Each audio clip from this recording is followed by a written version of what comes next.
कि जो दे रहे हैं उनको पुण्य होगा, लेकिन जो प्राकृतिक लाभ है उस दुश्मन और सैन को सबको इसका लाभ मिला है। इसमें अगर बारिश के लिए हम हवन करते हैं तो हमारा पड़ोसी हमारा ही खेत दाब के बैठा है, लेकिन वो तो यज्ञ की महिमा ऐसी है, हमारे खेत में वर्षा होगी तो पड़ोसी के खेत में भी वर्षा होगी, चाहे हमारे से दुश्मन भी रखता हो। तो ये कर्म बहुत श्रेष्ठ कर्म है। ये हमारे ऋषियों ने आदेश दिया है, अवतारों ने आदेश दिया है, कृष्ण ने भी कहा है, हे अर्जुन यज्ञ से बड़ा संसार में कोई कर्म नहीं है। अन्नादि भौति भूतानि प्रजन्यादन संभव यज्ञादि भौति प्रजन्य यज्ञ कर्म समुद्भव। हे अर्जुन, सृष्टि की उत्पत्ति अन्न से होती है, अन्न की उत्पत्ति जल से होती है और जल की उत्पत्ति यज्ञ से होती है। तो यज्ञ होने से सारा संसार प्रभावित होता है। 33 प्रकार के देवता है, सभी यज्ञ से प्रभावित होते हैं और 33 प्रकार के देवताओं को प्रभावित करना है यज्ञ से। पर यज्ञ किससे प्रभावित होता है? वो गाय के घी से होता है। गाय के घी के अलावा यज्ञ हमारा कोई काम नहीं आता है, और इससे अच्छा है कि आहुति कभी दे ही नहीं। आहुति देने बैठे तो पहले समझ ले, पहले सोच लें क्या गाय का घी है, शुद्ध सामग्री है। सामग्री में अगर जीव है तो वो पतन कर देती है। एक आहुति करोड़ गुना अधिक लाभ पहुंचाती है, तो एक जीव भी करोड़ जीवों जितना पाप लेगा इस यज्ञ में गिरने से। इसलिए तिल साफ करना चाहिए, जौ साफ करना चाहिए। चिटक है उसमें भी कीड़ी पड़ जाती है, इली पड़ जाती है, उसको भी संभाल के और फिर गाय के घी से। इसमें भी हमारे पहले ऋषि मुनि एक शोध करते थे कि अमावस्या की जो आथनी है वो हवन में काम नहीं आती थी, लेकिन अब तो लोग अंधाधुंध हो गए। देखिए हमारे पहले ऋषि परंपरा है, ये स्त्री 3 दिन तक जो उसके हाथ गंदे होने से अपने परिवार को किसी को भोजन नहीं कराएं और पति के अंगुली टच न करें, उसे भी महापाप लगता है। तो ये हमारी परंपरा थी।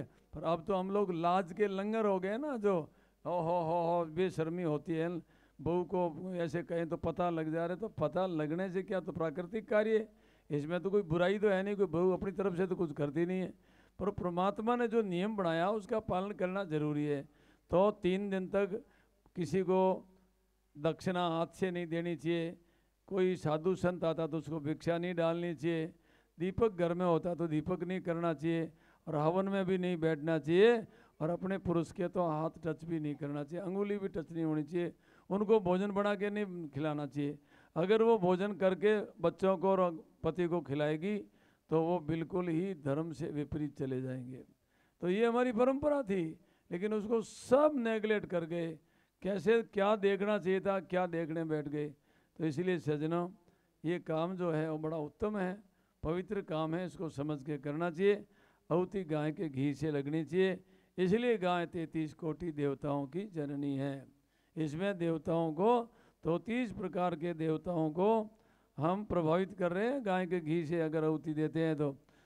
क्योंकि 33 प्रकार के देवता गाय से प्रसन्न होते हैं, तो जो गाय को प्रसन्न करता है वो 33 प्रकार के देवताओं को भी प्रसन्न कर लेता है।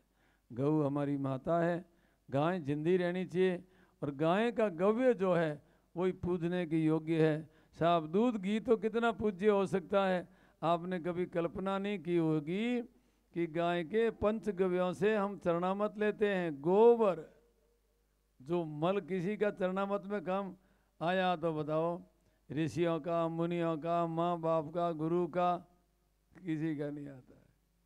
चाहे कोयल हो चाहे मोर हो, उसका मल मूत्र पूजा में काम नहीं लिया है, लेकिन गाय का तो मल मूत्र भी पूजा में लेके और चरणामत लेते हैं। इसलिए गाय के घी से यज्ञ करना जरूरी है। गव्यों से देव प्रसन्न होंगे, असुरी शक्ति का नाश हो जाएगा, और भैंसों से करेंगे तो देवों का नाश होता है और असुरों का बोलबाला हो जाता है। तो आज हमने देवताओं को तो कमज़ोर किया है और असुरी वृत्तियाँ बढ़ती जा रही है। ये सब अगर ये परिणाम है तो यज्ञ का और दीपक का है। इसलिए समझ के करिए। कोई भी गरीब से गरीब, धनवान से धनवान, कार रखने के लिए अगर आपको जगह मिल गई, कुत्ता रखने के लिए जगह मिल गई, हाय हाय क्या दुर्भाग्य है। जो गाय के लिए जगह नहीं है, गाय अंदर उरंगेगी, बच्चों को दृष्टि करुणा की दृष्टि से देखेगी, अमृत तुल्य आपको दूध देगी, गोबर गोमूत्र से भी आपके घर में महक बनेगी, बदबू नहीं देगी। पर वो लोग आज पढ़े लिखे लोगों की इंग्लिश है ना भाई फादरिया, उनको पता नहीं, वो गाय से उनको बड़ी नफरत है।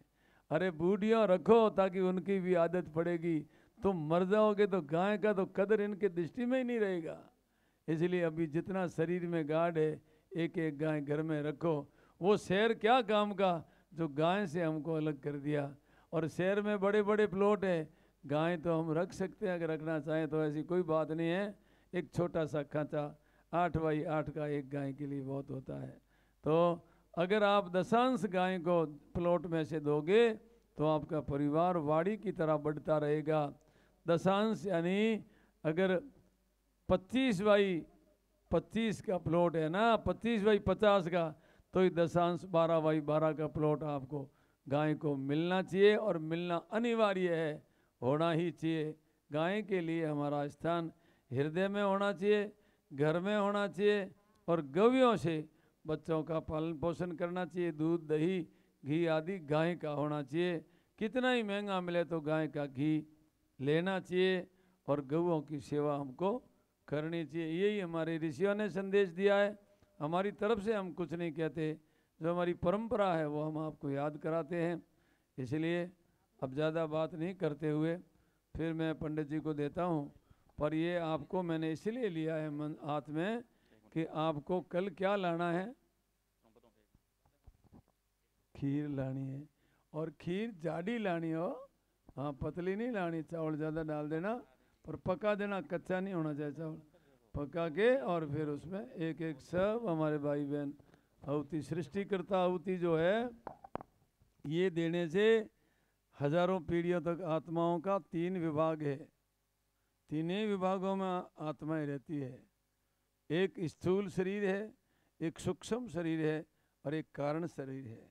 जो कारण शरीर होता है वो संकल्प के कारण से वो न जन्म लेता है न ईश्वर में विलीन होता है, वो फिर भ्रमण करता है, उनका भी एक अलग देश है। तो ये हम आहुति देते हैं तो वो भोजन वहाँ मिलता है। तो कोई न कोई भाग्यशाली देता है, तब वो खिलाता रोज कहता देखो साहब हमारे भगवारी तो रोज आज सृष्टि करता आहुति दे, तो भाई तू तो थारो भाग्यशाली, थारे लान मारी टुकड़ियों तोड़ो, मोरे तो केड़ा केड़ा खुटोड़ा जरा खुद गिटे डाकी खावे जा, मनो तो कभी मजा हाले याद ही क्यों करें। तो ये जो ठोना बनाते हैं ना, ये तो हमारी पागलपन के प्रतीक है, ये कुछ भी नहीं है। अब बोलो हाडो तो खुलावे, अब कितनी अकल निकली है। तो क्या वो पस उम्र हैंग थोड़ा परिवार हैंग गोरा नरक में जो हाडा खावे जे तो कटे जन्म लियो ही कोने, पर वो अकल इतनी जे हाँ हाडो नो जीमा हो मन को जीमा हो। मैं कह रहा भाई मैं अटे राम राम करो, मोरे रसोईया कणे तो कहीं लावे दाल में लूण हलो नाख दे कणे टुकड़ो कहने खुलाओ कर न्यालो है, पर ना मिनक आयोड़े अतिथि नो भोजन नहीं करावे, कागलो नो भरोड़ा कुंडा हाँ जीमा हो हाडा गयो ने ओखे काटे जीव त्यारे कहीं थोड़ा धर्म वेला, पर मिनकरी की अकल कई लोगों काट दी, कटा कठे ही क्या परा सोचनो ही बंद कर दियो। इसलिए कागलों को भोजन मत कराओ, मिनकों को भोजन कराओ, गऊओं को भोजन कराओ। आजकल कुत्तों की हालत खराब होगी, बेटा कुत्ते ने रोटी नो को रोटी नहीं खावे, मैं तो बिस्कुट खाया हूँ, अरे वही जोर खावे, कुत्तो तो बिस्कुट बिना खावे को नहीं, मिनक दारू बिना रोटी खावे को नहीं, और गायों दीवार रे कने दांत पीसे थेले खावे। क्या मनुष्य तेरी अकल है। अरे राम राम राम। चलो इसलिए आपको मैंने सृष्टिकर्ता यज्ञ जो आहुति दी है, कल आप अनाज की लेके आओगे, चावल और दूध गाय का। भैंस का हो तो मत लाना, महापाप हो जाएगा, वो अपराध तुम्हें होगा, मैं मेरे हाथ में कुछ नहीं, झूठ बोल दोगे तुम जानो और भगवान जाने। गाय का हो तो लाना, नहीं तो नहीं लाना बस। हाँ यज्ञ प्रार्थना देसी गाय का होना चाहिए। बाकी रह दिया वो गियोल कर दिया। हाँ यज्ञ से प्रार्थना करेंगे। हाँ सृष्टि करते आहुति लगे पूर्ण आहुति करा दी।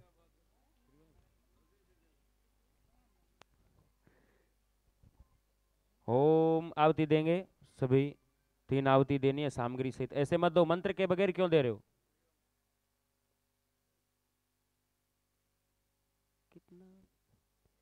ओम सर्वं वै पूर्णं स्वाहा। ओम सर्वं वै पूर्णं स्वाहा। ओम सर्वं वै पूर्णं स्वाहा। बस अभी घी निकालेंगे पात्र में, बस आप छोड़ दीजिए। सुरवा है जो जिसको घी एकदम खाली करके सुरवे का, और सुरवा वहां पे रख दे दी, हवन कुंड के ऊपर रख दीजिए, नीचे एकदम नीचे वाली है ना परिधि, उसमें रख दीजिए, नीचे वाली परिधि में रख दीजिए सुरवा खाली करके। हाँ सुरवा खाली कर दीजिए।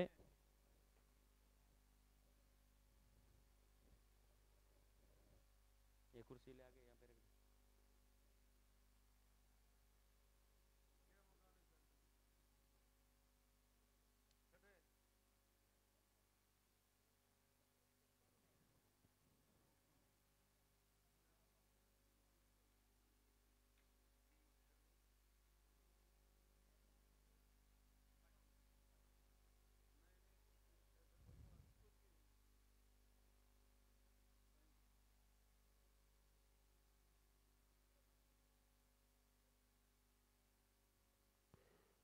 थोड़ा सा पानी डालेंगे, ज्यादा पानी नहीं डालेंगे उसमें। हाँ जो आपके पास घी वाला पात्र था उसमें पानी कम डालेंगे, ऐसे थोड़ा नहीं, 3-4 चम्मच तो डाल ही लो, सबको देना थोड़ा थोड़ा। हाँ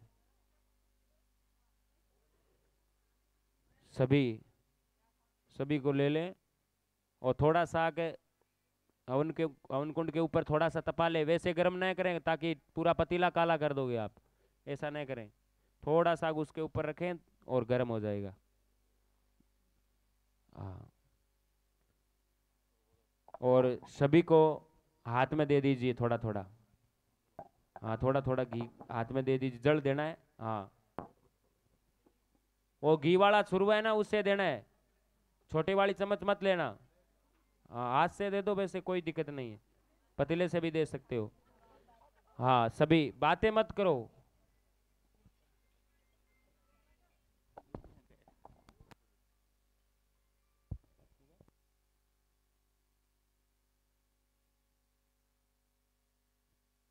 बात छोड़ो कि कौन। हाँ सभी हाथ में ले लिए, सभी ने ले लिया। दोनों हाथों को एक दूसरे से स्पर्श करके ऐसे मल लो, हाथों से एक दूसरे को रगड़ो उसको, घी को। हाँ घी को अग्नि के सामने तपा लो, अग्नि के अंदर मत डालना जल। हाँ चेहरे पे लगाओ। ओम नारायणं नमस्कृत्य नरं चैव नरोत्तमं देवी सरस्वती व्यासं ततो जयमुदीरयेत्। अमृतम मोखदिम संजीतम अज्ञादम सर्वरोगहरम भव। सभी पापों का नाश करने वाला ये औषधि स्वरूप जल है, जिससे हमारी नाक की ज्योति, मस्तक की ज्योति और संपूर्ण शरीर का जो चेतन है वो पूर्णतया संचेतन रहे परमात्मा की कृपा से। आइए हाथ जोड़कर अब यज्ञ की प्रार्थना करेंगे। यज्ञ रूप